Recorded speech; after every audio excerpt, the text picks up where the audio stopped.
Is that folk music that you play there? What is that? How do you call that folk music? I think it was Studs Terkel who asked Big Bill Brunzi, did he consider his blues music to be folk music? And Big Bill says, well, never heard no horse.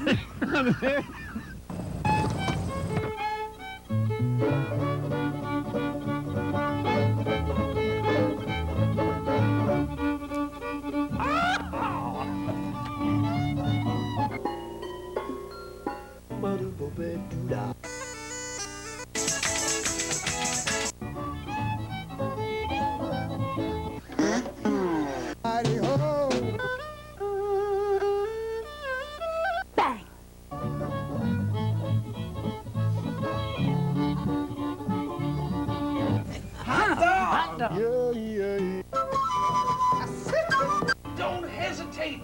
It could be your ticket to a new tomorrow.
Awesome. The show is Horses Sing None of It, and I'm Sandie Reilly, sitting in for Ralph Litwin. Tonight we have Chris Lamb, John Lamb, Liz Cabrera, and Andy Koenig, and they are all together the Eclectic Consort. And eclectic they certainly are. Yeah. Tell me a little bit about that piece that you've done and where it comes from. And well, we actually opened with a traditional Irish set of tunes, so that wasn't overly eclectic, but that was Banished Misfortune and Gravel Walk. But our next tune is a little bit different. It has a little twist to it, so maybe Andy can tell us about it since he arranged it. some of these traditional tunes are kind of inefficient. They have more notes than they need. And so I took a traditional tune called St. Anne's Reel and I removed some of the excess notes. And what's left is called St. Anne's Ree. We dare you to try to dance to this one.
Andy, I see what you mean. Those notes certainly were not necessary. It makes it quite much more interesting this way. Normally there's like 8 little beats in a measure, and he shortchanged each measure by 1 beat. So each measure, yeah, it goes down to 7. Not to mention he doesn't give me a place to breathe. But That's a mark of respect. thank you. All right, well, next we'll do something that we call a social disaster song. There are lots of these of various sorts, but this one is sort of the archetype of them all. It's called Finnegan's Wake, about Tim Finnegan.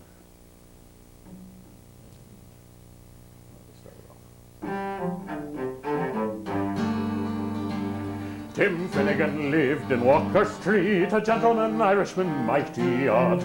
He had a brogue both rich and sweet, and a rise in the world he carried odd. Tim had a sort of a tippling way, with a love of a whiskey he was born. To help him on with his work each day, he'd a drop of the crater every morn.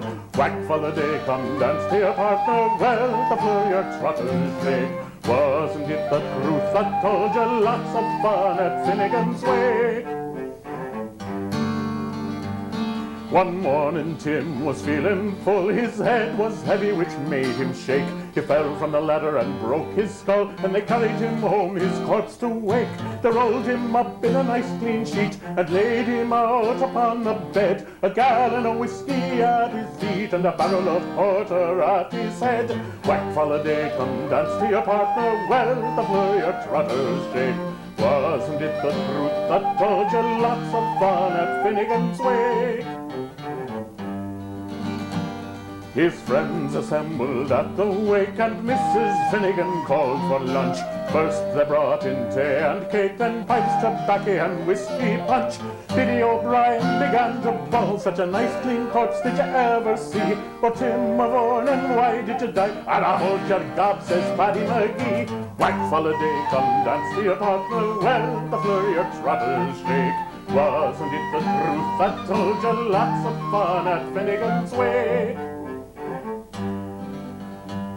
Then Maggie O'Connor took up the job. Oh, Biddy, says she, you're wrong, I'm sure. Biddy, she gave her a belt on the gob and left her sprawling on the floor. Then the war did soon engage, 'twas woman to woman and man to man. Shillelagh law was all the rage, a row and erection soon began.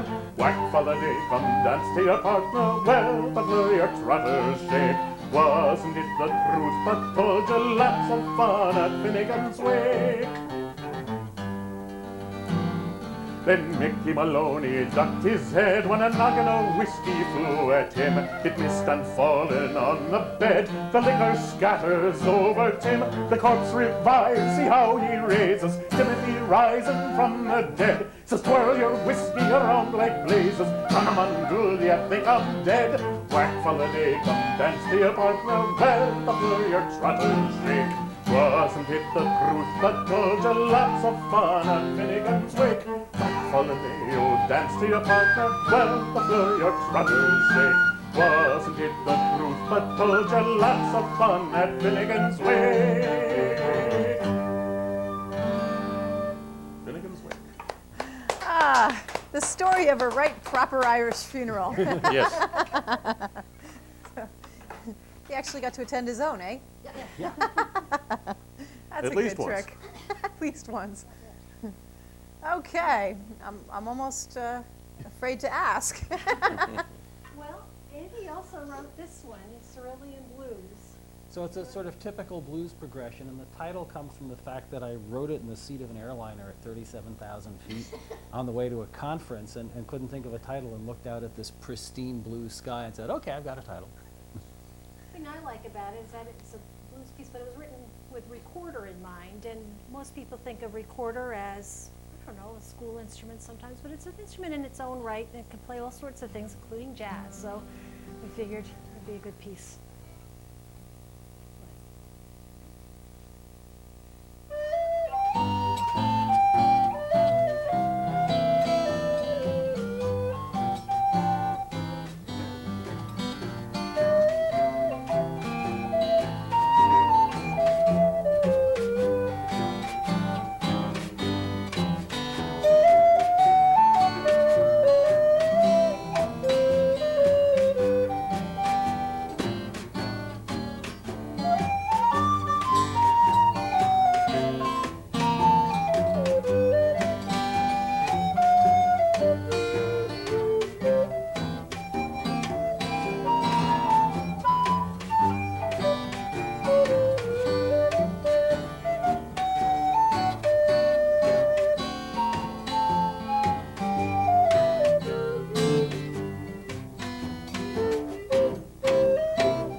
Nicely done.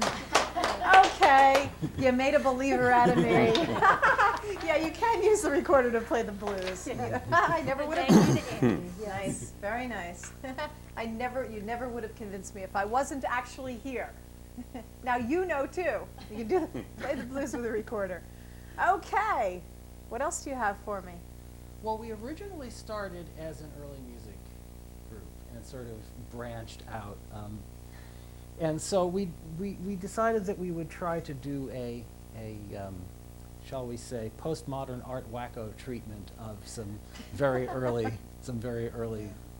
melodies. Why don't you tell us a little bit about that? Together, I guess we started in 1983, believe it or not, and I remember some marathon rehearsals or practice sessions where we'd start out pretty straight with early music, and as the day progressed, we just experiment around and do all sorts of different things. This was before we figured out a name for the group, and we ultimately ended up with Eclectic Consort, and this piece might help show why. John, do you want to introduce the Gemshorn? Well, okay. This is the soprano of the family. They come in larger sizes. This is usually about the smallest one you would use. And this particular one is made of a cow's horn, although it's called a Gemshorn because the original ones were made of the horn of an animal called a Gemsbach. Okay.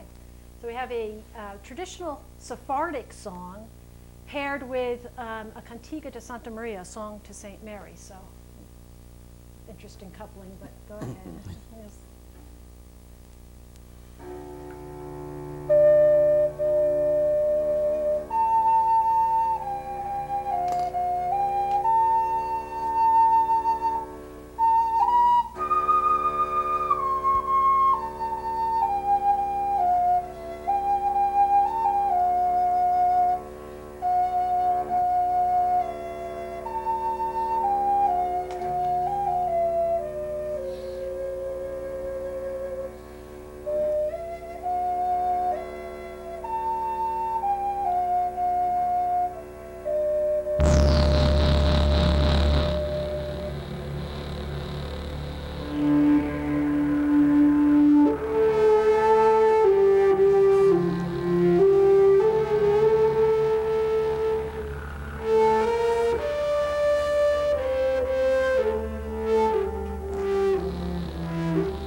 what won't you play? No, wait. Now, don't answer that. Tell me what you did play. Well, do you want to talk about the WX5 a little bit? This is actually not an instrument, it's a controller. It's a MIDI controller, it's called a Yamaha WX5. You blow into it and you play it, and it puts out electronic signals that are converted into sound by those little boxes on the floor over there. And those are also made by Yamaha, but programmed by a guy in Ohio named Matt Traum, who specializes in that kind of stuff. And he has all these weird sounds. That particular one was called Dungeon. That's Okay. kind of interesting. It's a marvelously expressive instrument and a tremendous amount of fun to play, and I can make it sound like all kinds of different wind instruments and And other just really things. and other things. I've really enjoyed playing it. Okay, so now we're going to take on Bach. Yes, but I'll bet you never knew that Bach wrote a piece for guitar and penny whistle. That wasn't one of the things that I had actually considered, but now that I've seen almost everything, show me everything. Yeah, what I did was we took one of the movement of one of Bach's orchestral suites, and I sort of cut it down to size, as it were. at least the orchestral part. Right. The orchestral Playing part. the whole So movement, the yeah. two of us will sort of provide the orchestral part, and Chris, incredible virtuoso that she is, will coax notes that you never knew could be played on a penny whistle. We hope. And we'll see how it goes. And the bass line that Liz is playing is completely by Bach.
Nice, very nice. Thank you.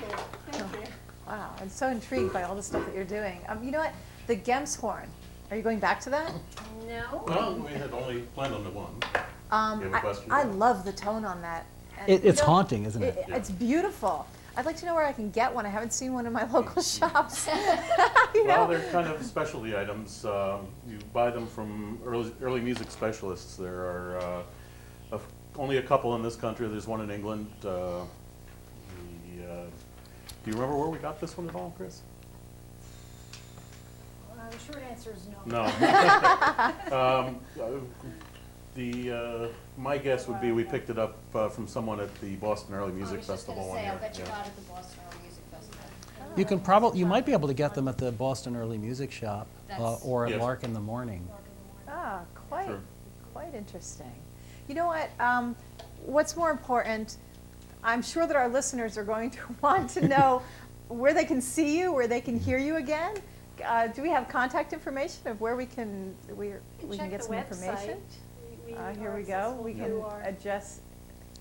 boxwoodmusic.com. Or, yes, foxwoodmusic.com. There's a link from that website to Eclectic Consort. Okay, and your Your email address is appearing on the Chris screen at Lamb. this moment, yes. And At all of AOL.com. us are in multiple groups Right. with playing with different people and playing different kinds of music, and so I mean it's not that we the four of us are not a standing group that plays the same stuff all the time. In fact, we almost always play different stuff. So. Actually, when we change the repertoire and stick to early instruments, we're the early music players. Right, And add Joanna, Yes. sometimes. sometimes. So you're fairly eclectic. Yeah. And change the name Relentlessly. again to Rosetta, and we play Irish music. Yes. With the added. Okay. Okay. In 1741, Bach published a monumental keyboard work called the Goldberg Variations, and we are going to play for you the theme from that and one of the variations that we've transcribed for this group of instruments.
This has been so fun and so interesting. I can't believe we only have about 3 minutes left.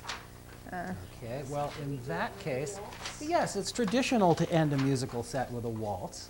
So I took the chord progression from the Goldberg Variations and wrote a waltz based on it, which I therefore call the Gold Mountain Waltz. And let me I just have to put my And claws thank you on for here. inviting us to be Oh, on the Yes. show. Well, actually, I'm actually the fortunate one. Ralph was a little ill today, so Sorry to hear that. I'm very happy to be able to sit in for him. He'll be We're back happy to next have you time. too, yes. Thank you so much. On the large it's truly been instruments my pleasure. The large instruments that John and I have been playing here are also recorders. They come in all sizes. These are various forms of flutes. That's what happens when you leave them alone, eh? Yeah, they Yeah. multiply. Yep, just give him a dark closet. Okay, the Gold Mountain Waltz by Andy Koenig.